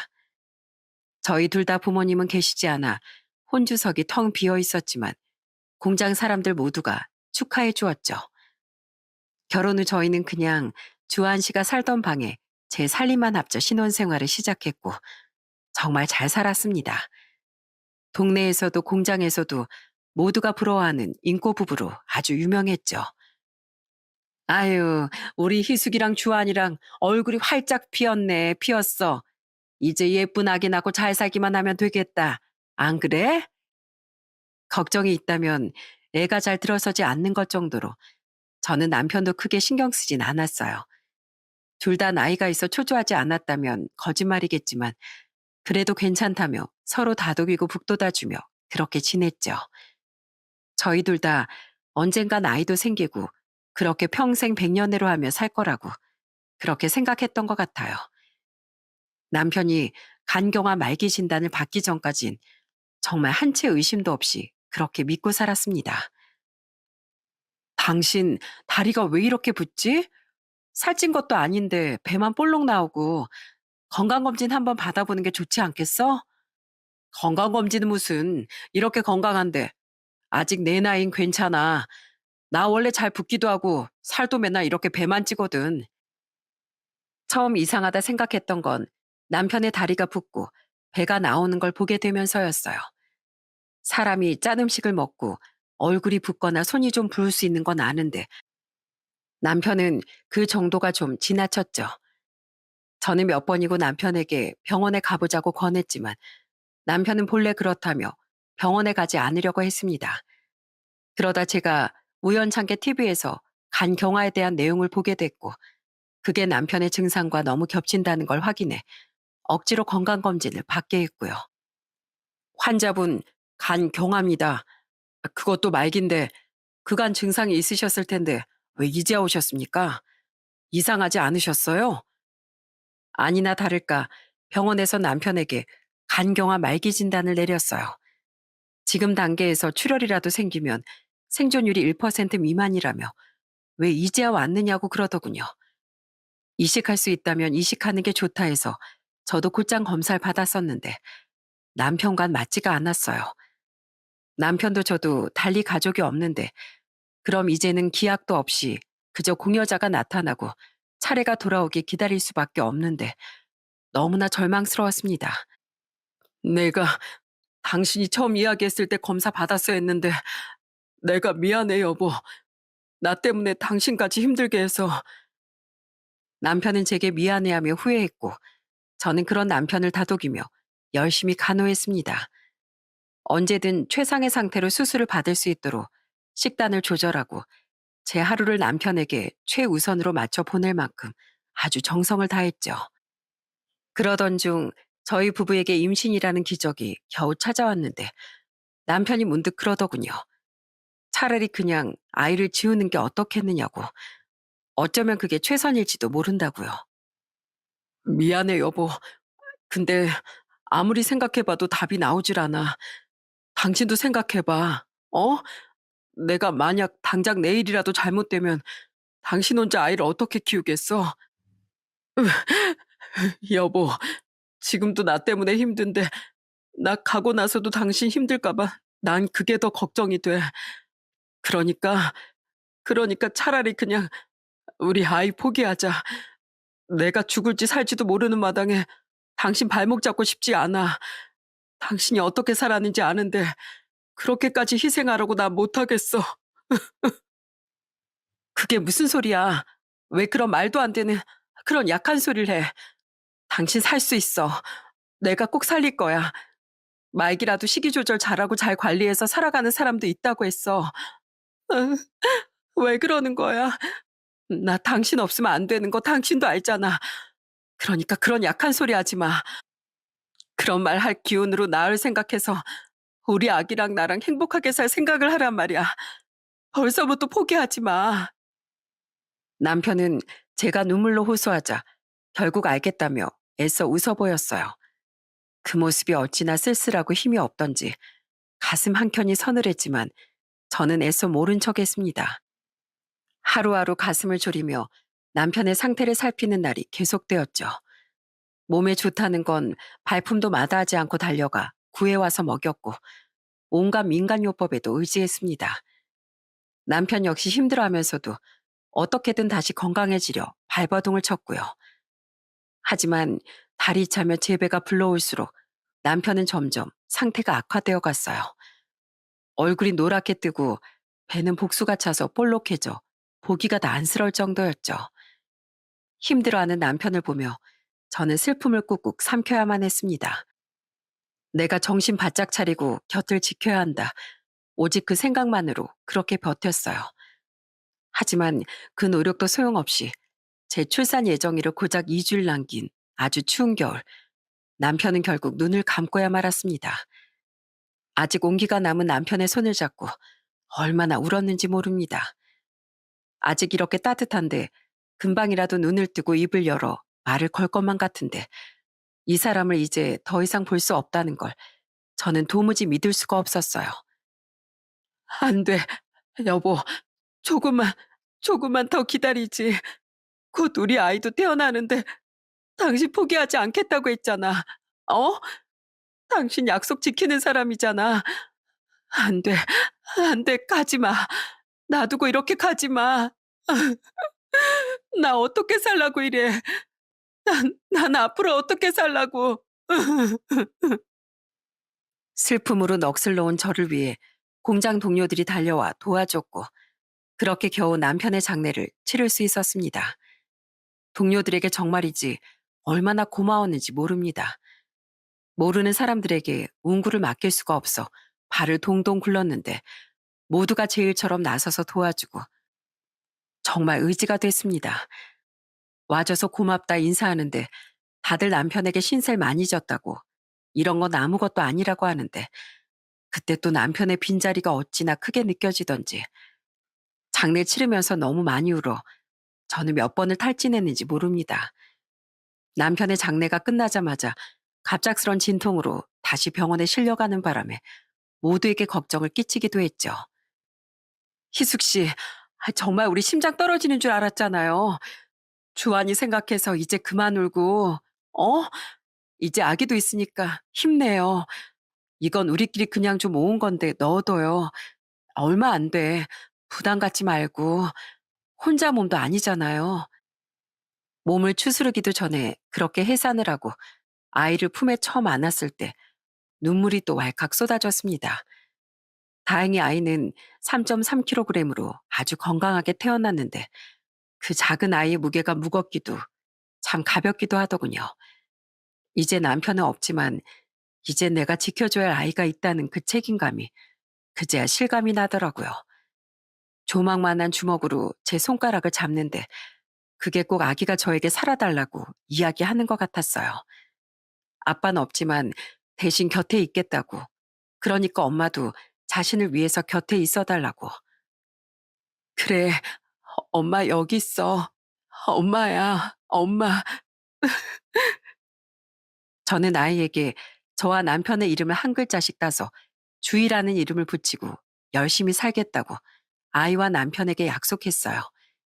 이제 막 남편을 떠나보냈지만 제가 너무 슬퍼하면 남편도 편히 눈을 감지 못할 거라고 그렇게 수십, 수백 번을 되뇌이며 저를 다잡았죠. 공장 동료들과 남편의 친구들이 그런 저를 응원하며 지지해 주었고 저는 그렇게 하루하루를 다시 살아갈 수 있었습니다. 매일매일 주위의 얼굴을 들여다보며 약속하면서 그렇게 제 몸과 마음을 추스렸죠. 주희야, 태어나줘서 고마워. 엄마가 열심히 할게. 주희 곁에 꼭 있으면서 지켜줄게. 아빠 대신 엄마가 다 해줄게. 그렇게 저는 주희가 1살이 될 때까지 육아에 전념하며 열심히 살았습니다. 몇 시간에 한 번 우유를 먹이고 트림을 시키고 조금이라도 제품에서 떨어질라 치면 울어대는 주희를 온 정성을 다해 키웠죠. 처음 100일은 주희가 어찌나 자주 깨고 우는지 밥 한 끼 제대로 먹지 못하고 주희가 잠들 때 겨우 쪽잠을 자는 매일이었지만 행복했어요. 눈을 뜨고 옹알이를 하고 어쩌다 방긋방긋 웃을 때면 그야말로 세상을 다 가진 것 같았죠. 하지만 그렇게 1년을 먹고 자며 아이만 키우니 통장 속 잔고가 상당히 줄더군요. 분유값이며 기저귀며 아기에게 들어가는 돈이 생각보다 너무나 컸습니다. 어떻게든 아껴서 조금이라도 더 버텨보려고 나눔을 이용하기도 하고 공장 동료들이 가져다 준 장난감이며 옷을 활용도 해봤지만 한계가 있더라고요. 네, 결국 전 다시 일을 해야만 했습니다. 이대로 그냥 잔고만 까먹고 있다간 이러지도 저러지도 못하고 길바닥에 나앉게 될 게 분명했거든요. 저 혹시 괜찮으시면 몇 시간 정도만 저희 아이 좀 봐주실 수 있을까요? 이제 돌 지나서 한 번 자면 오래 자요. 제가 깨기 전에 올 텐데 혹시나 깨어날까 봐 제발 부탁드려요. 아니, 애 맡아줄 사람이 없어 세대? 애 아빠는 친정이나 시댁에서도 못 맡아준대? 네, 사정이 좀 있어서요. 어떻게 좀 안 될까요? 여기 많지는 않지만 이거 받으시고 좀 부탁드릴게요. 사람을 구하려고 해봤는데 영 모르는 사람들이라 쉽지가 않아서요. 옆집이시고 그래도 오며 가며 그동안 잘 지낸 이웃 간의 정으로 좀 부탁드릴게요. 뭐 이런 걸 다 걱정 말고 다녀와. 어? 내가 세댁을 몇 년을 봤는데 주인 내가 잘 보고 있을 테니까 어여 다녀와. 저는 이웃집에 얼마간의 돈을 들여 급하게 아이를 봐줄 곳을 구하고 그렇게 여기저기 면접을 보러 다녔습니다. 하지만 좀처럼 시간이 맞지 않아 쉽게 일자리를 구할 수가 없더군요. 주의를 키우려면 풀타임은 못하는데 파트타임보단 하루 9시간, 10시간 일해주길 원하거나 제가 일을 할 수 없는 시간에 나와주길 원했죠. 희수가 너 일 구한다며 나한테 진작 말하지 그랬어. 내가 전에 일했던 공장인데 거기 공장 사장님 사모님 두 분 다 좋은 분이셔. 내가 사정 말씀드렸더니 파트타임도 괜찮다고 면접 한번 보러 오라셔. 한번 가볼래? 결국 그렇게 일을 못 구하다 공장 친구 중 하나가 아는 공장에 부탁해 파트타임 자리를 마련해 주었습니다.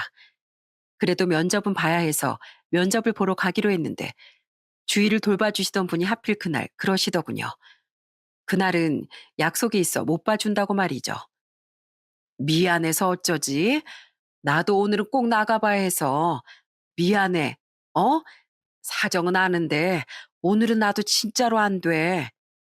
다른 친구에게 부탁하려 해도 면접 시간이 촉박하고 하는 수 없이 주의를 얻고 그렇게 면접을 보러 갔습니다. 겨우 시간에 늦지 않게 도착하고 얼마 뒤 그 공장 대표라는 부부가 사무실로 들어왔고요. 제가 애를 얻고 있는 걸 보고 놀랐는지 여자 대표님이 절 보고 멈칫하시더니 이력서를 확인하고 또 제 얼굴을 몇 번이나 확인하시더군요. 얼굴이 화끈거려 죽는 줄 알았지만 그래도 침착하게 면접을 봤습니다. 그리고 끝나고 나가려는데 갑자기 절 불러 세우시더니 전혀 뜻밖의 이야기를 꺼내셨죠. 저, 저기, 미안해요. 내가 이상해 보일 수 있는 건 아는데 내가 꼭 확인할 게 있어서 혹시 어머님 성함이 뭐예요? 말해줄 수 있어요? 네? 박, 정자, 선자 쓰세요. 솔직히 부모님 성함은 왜 묻나 싶어 어리둥절했죠. 하지만 전 이 일자리가 너무 간절했고 그래서 이유를 물을 생각도 하지 않고 그냥 바로 대답했죠. 근데 제가 어머니 성함을 말하자 여자 대표님이 갑자기 눈에 눈물이 그렁그렁 하시더니 엉엉 울면서 절 끌어안으시더군요. 그리곤 제게 그야말로 충격적인 말씀을 하셨습니다. 희숙이, 네가 희숙이구나. 네가 희숙이었어. 희숙아, 엄마야, 엄마. 내가 네 엄마야. 내가 그간 널 얼마나 찾았는데 이게 대체 무슨 일이야? 이게 대체. 네? 대표님이 제 어머니시라고요? 그게 무슨 말씀이세요? 대표님, 아니 어머니 입에서 나온 이야긴 그야말로 놀라웠어요. 왜 할머니 할아버지께서 그렇게 절 미워했는지, 왜 어머니께서 그렇게 떠나셨는지, 전 그제야 모든 걸 알 수 있었죠. 사실 어머니 아버지께선 연애 결혼을 하셨는데 두 분의 결혼을 할머니 할아버지께선 처음부터 반대하셨다고 합니다. 할머니 할아버지께서 천석군 만석군으로 불리는 지역 유지셨고 어머니께선 가난한 집 자식이라는 것 때문이었죠. 하지만 아직 젊으셨던 두 분은 집안의 반대를 무시하고 결혼했고 그렇게 할머니 할아버지 댁에 들어가 시집살이를 시작하셨대요. 아버지께서 아들만 낳아주면 부모님도 괜찮으실 거라 말해서 어머니께서는 아들을 갖기 위해 그야말로 부단히 노력하셨고요. 워낙에 손이 귀한 집이었어. 다복하지 못해서 더더욱 아들의 목을 매는 그런 집이었지. 그래서 아들 하나만 낳아주면 다 해결될 거라는 그 말을 난 철석같이 믿었어. 그땐 아직 네 아빠를 믿고 있었고 너무 사랑하고 있었거든. 내가 바보였지, 바보였어. 그 말만 믿어서는 안 됐는데 덕분에 시집살이를 얼마나 했는지 몰라. 하루 종일 밭을 메고 모를 심고 일이 없으면 일을 만들어서 시켰어. 어느 날은 온 집안의 그릇을 죄다 꺼내서 씻고 닦으라 하고 어느 날은 그간 챙기지도 않던 제사를 지내야 한다며 하루 종일 혼자 음식을 만들게 하고 하지만 할머니께선 어머니를 그야말로 끔찍하게 싫어하셨고 고된 시집살이를 시키셨다고 합니다. 논일, 밭일, 집안일, 온갖 잡일을 다 시켰고 어머니께서 임신을 해도 전혀 개의치 않으셨죠.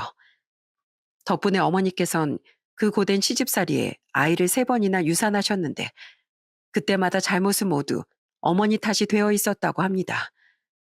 엄마가 조심성이 없어서 하지 말라고 했는데 고집을 부려서 그렇게 매번 아버지 어머니를 이간질 하셨다고요. 이번이 대체 몇 번째인지 알아? 몇 번째인지 아느냐고. 아니, 내가 뭐 어려움 부탁했어? 아들 하나 낳아달라는 게 그게 그렇게 어렵냐고. 당신 때문에 어머니 아버지랑 언성 높이는 거 나도 지겨워. 제발 임신 중에 좀 조심하면 안 되냐고. 나도 조심하고 싶어. 하지만 어떡해.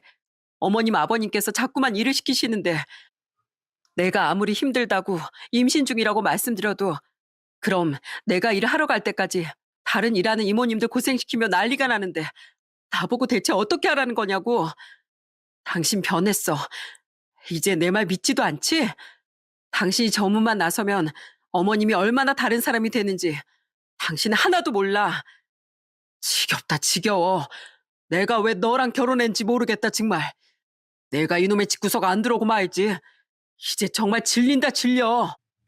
결국 처음엔 어머니를 믿던 아버지께서도 그게 자꾸 반복되니 언성을 높이게 됐고 그렇게 두 사람이 싸우는 날이 많아졌다고 해요.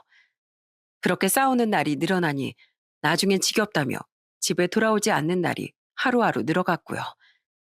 아마 그때쯤 바람이 난 것 같다고 어머니께서 말씀하셨어요. 가끔 집에 돌아올 때면 여자 분냄새며 화장품이 셔츠에 묻어 있는데 모를 수가 없었다고요. 기집이 돼서 지 서방 마음 하나 못 잡고 너 이번에도 아들 못 나오면 그냥 이 집에서 나가라. 너 같은 며느리 필요 없다. 애초에 너 때문에 내 아들이 어떤 혼철 걷어찬 줄이나 알아? 아주 호강에 겨웠지. 호강에 겨웠어. 여자가 돼가지고선 애도 하나 못 낳아선 아이고 속 터져 정말. 어머님, 지금까지 제가 애 가졌을 때마다 논일이며 밭일 시키신 거 다 어머님이셨잖아요. 어머님 때문에 제 아이가 죽은 건 그건 기억도 안 나세요? 저도 어머님이 싫어요. 이제 생각만 해도 무섭고 지긋지긋하다고요. 아버지께서 바람이 난 걸 눈치챈 할머니께선 이때를 노리고 어머니를 내쫓으려고 하셨어요. 이번에도 아들을 낳지 못하면 집을 나가라고, 그러지 않으면 쫓아내겠다면서요. 어머니께서도 이미 정이 떨어질 대로 떨어져 차라리 그냥 먼저 나가버릴까 했지만 이미 뱃속에 제가 있었다고 해요. 혼자 몸이라면 어떻게든 먹고 살 텐데 제가 있으니 하는 수 없이 그렇게 그 시집살이를 또 버티셨다고 합니다. 그 고생을 하며 그렇게 버티며 널 낳았어. 3번이나 유산한 끝에 낳은 자식이라 눈에 넣어도 아프지 않았지. 하지만 네가 딸이란 걸 확인하고 그 사람들은 날 집에서 쫓아내더구나. 이미 유산을 너무 많이 해서 내가 더 이상 임신을 할 수 없는 상태란 것도 한몫했지. 애 낳은 지 한 달도 채 안 됐는데 어느 날 일어나니 내 짐이 다 싸져 있었어. 내가 처음 시집 올 때 가지고 왔던 가방에 내 옷까지만 딸랑 챙겨 나가라며 소리를 질렀지. 그 추운 겨울에 딸은 필요 없으니 너랑 나 둘 다 당장 나가라고.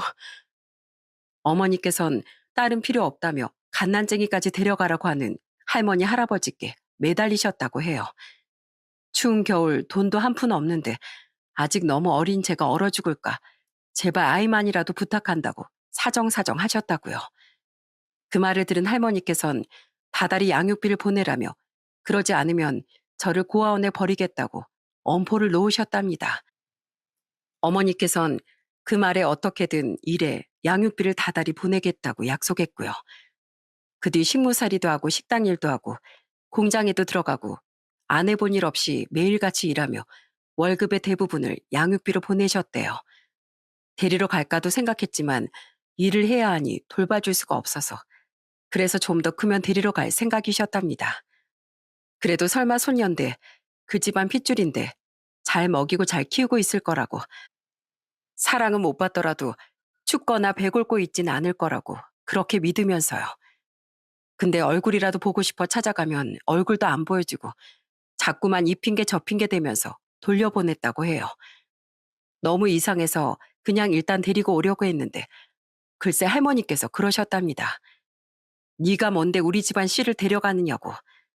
언젠 딸은 필요 없다며 데려가라 그리 난리를 치더니 참 기가 막힐 노릇이죠. 정말이지 몇 번이고 갔어. 먼 발치에서 네 얼굴이라도 보고 싶어서 하다못해 어느 학교를 다니는지 알고 싶어서. 근데 그때마다 네 할머니 할아버지가 어떻게 알고 귀신같이 쫓아와서 날 몰아내는데 당해낼 재간이 없었어. 너 사는 집 지붕이라도 보고 싶어서 밤에 몰래 와서 하염없이 꽉 닫힌 문만 보고 간 날도 허다했어. 네 아버지 집안이 그 동네 유지라 그 동네가 죄다 한통속이었어. 그러니 내가 동네에만 들어서면 사람들이 달려가 네 할머니 할아버지께 일러 바친 거지. 이렇게 오랜 세월 널 못 만날 줄 알았다면, 그럴 줄 알았다면 널 맡기지 않았을 거야. 그 뒤로도 몇 번이나 찾으러 갔는데 매번 문을 열어주긴커녕 쫓아내고 경찰을 불렀대요. 그러더니 제가 19이 되던 애 가출을 했다며 죽었는지 살았는지 알 게 뭐냐며 그 한마디만 들었다고요. 너무 화나고 기가 막혔지만 그래도 절 찾으려고 악착같이 여기저기 수소문을 하셨답니다. 그리고 그러다 지금의 공장 사장님과 연을 맺게 돼서 그렇게 결혼하게 되셨고요. 너 찾는 걸 많이 도와주셨어. 사람 찾아주는 곳에 연락까지 해서 그렇게 최근엔 기어코 네 소식도 알아다 주셨지. 근데 뭐가 잘못됐는지 거기서 네가 1년 전에 죽었다고 해서 그래서 그래서 너무 힘들었는데 그런데 널 여기서 본 거야. 대체 무슨 일이 있었던 거야? 어? 내 딸. 아니야. 엄마가 미안해. 그냥 다 엄마 잘못이야. 엄마가 그날 널 두고 그냥 나오면 안 되는 거였는데. 엄마의 이야기를 들으니 왜 그동안 찾아오지 않았는지 그제야 이해가 갔어요. 할머니 할아버지가 구박하던 걸 생각하면 실제로는 더하면 더했지 못하진 않았을 거라는 생각마저 들었습니다.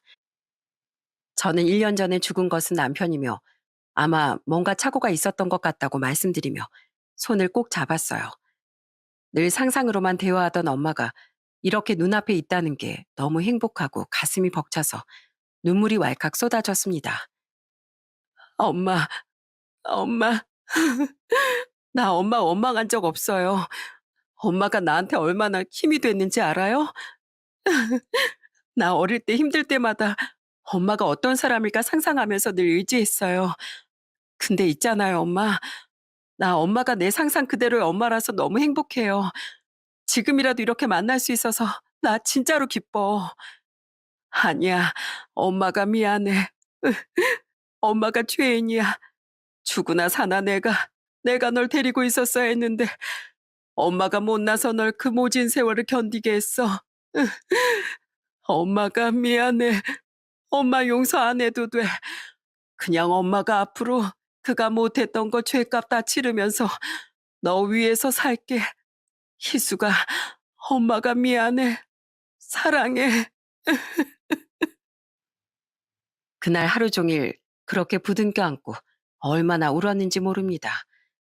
어찌나 울었는지 눈가가 짓무르고 토끼처럼 눈이 새빨개져선 어른이 되고는 정말 처음으로 그렇게 울어봤죠.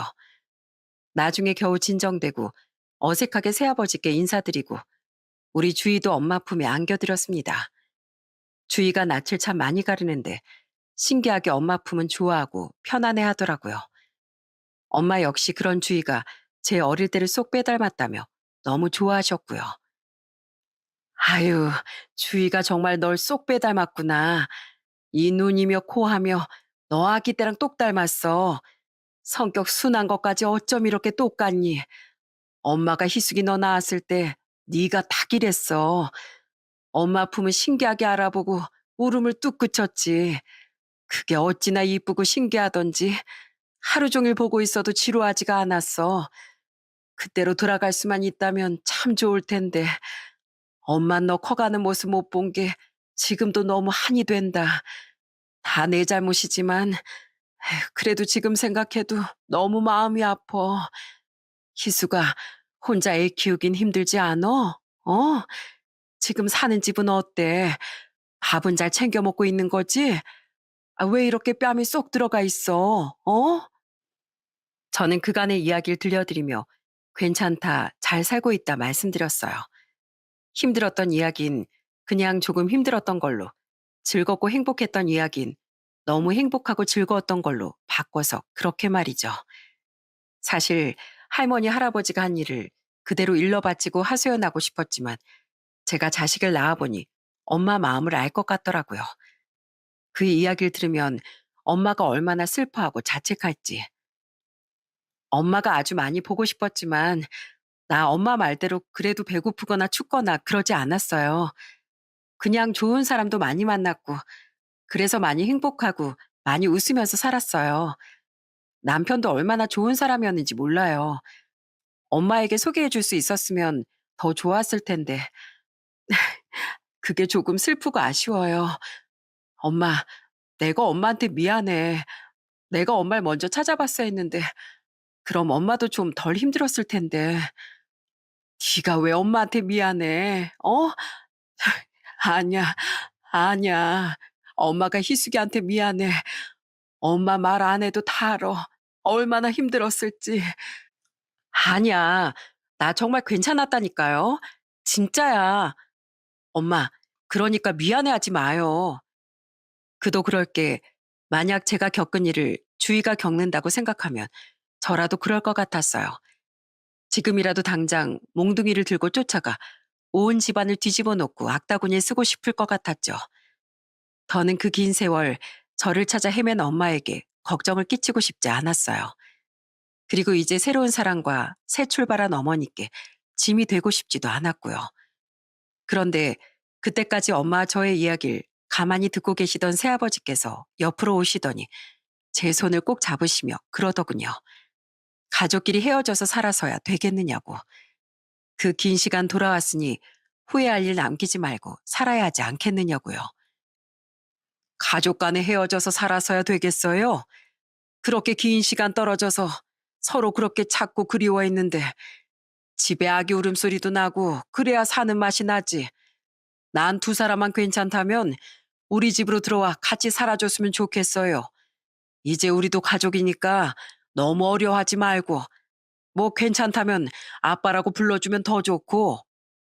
그래, 희수가 아저씨 좋은 사람이야. 엄마 마음 이해해주고 지금까지 몇 년이나 너 찾는 걸 도와주셨어. 아저씨도 다 이해해주시지 않니? 엄마랑 지금이라도 같이 살면 안 될까? 어? 엄만 하루 한 시간이라도 더 우리 희숙이랑 주위 보면서 살고 싶어. 두 분은 마치 짝이라도 한 것처럼 그날 내내 제게 두 분의 집으로 들어오라고 조르셨어요. 이제라도 함께하고 싶다고, 가족이니까 기쁨도 슬픔도 나누며 그렇게 살고 싶다고 하시면서요. 두 분의 고집을 저는 도저히 이길 수가 없었어요. 솔직히 저 역시 지금까지 떨어져 지낸 만큼 엄마와 함께 지내고 싶다는 마음이 너무나 간절했으니까요. 결국 저는 그렇게 그날로 당장 살던 집을 빼고 두 분의 집으로 들어가게 되었습니다. 제가 살던 원룸으로 가 같이 짐을 정리하고 차에 타서 엄마와 새아버지 얼굴을 보는데 그렇게 행복해 보일 수가 없더라고요. 저를 보물처럼 아껴주시는 두 분의 모습이 서로 닮아 보여 저까지 행복하고 감사하고, 또 왜 엄마가 새아버지와 그렇게 인연을 맺게 되었는지 단번에 이해할 수 있었죠. 그렇게 두 분의 집으로 들어간 전 공장 일을 배우며 두 분을 돕기도 하고 때로는 가족이 모두 함께 여행을 가기도 하며 행복한 시간을 보내고 있습니다. 그간 못해준 것들, 그것보다 더 잘해주고 싶다며 두 분이 제게 얼마나 잘해주셨는지 몰라요.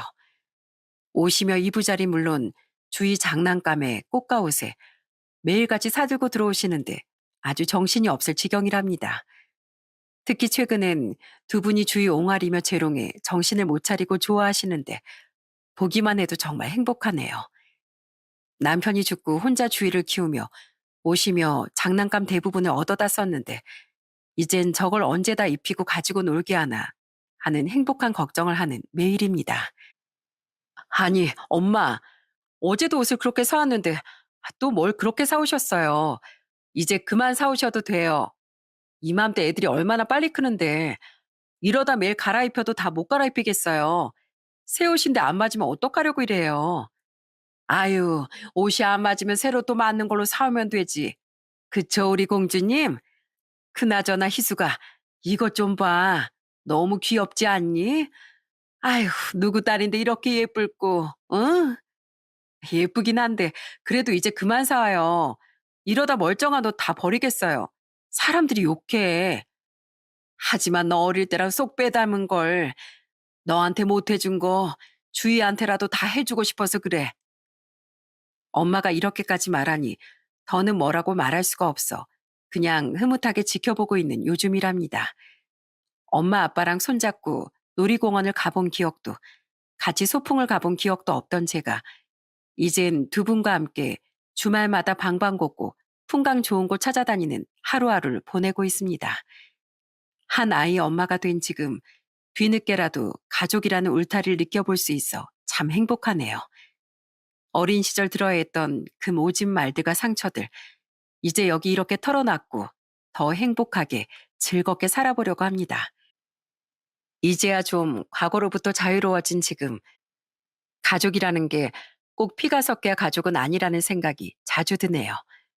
가족은 그냥 생기는 게 아니라 만들어가는 거라는 말도 있다죠. 부부 역시 생판 모르는 사람 둘이 만나 가족이 되는 거니까 어쩌면 진짜 가족은 서로 사랑하고 생각하는 마음이 있어야 진짜 가족이라고 부를 수 있는 건 아닌가 싶기도 합니다. 마치 저와 주한 씨, 그리고 엄마와 새아버지처럼요. 제 이 기나긴 하소연을 들어주신 여러분께서도 진정한 가족의 울타리 안에서 행복하고 내내 건강하시길 바랍니다. 보잘것없고 긴 이야기 들어주셔서 정말 감사합니다.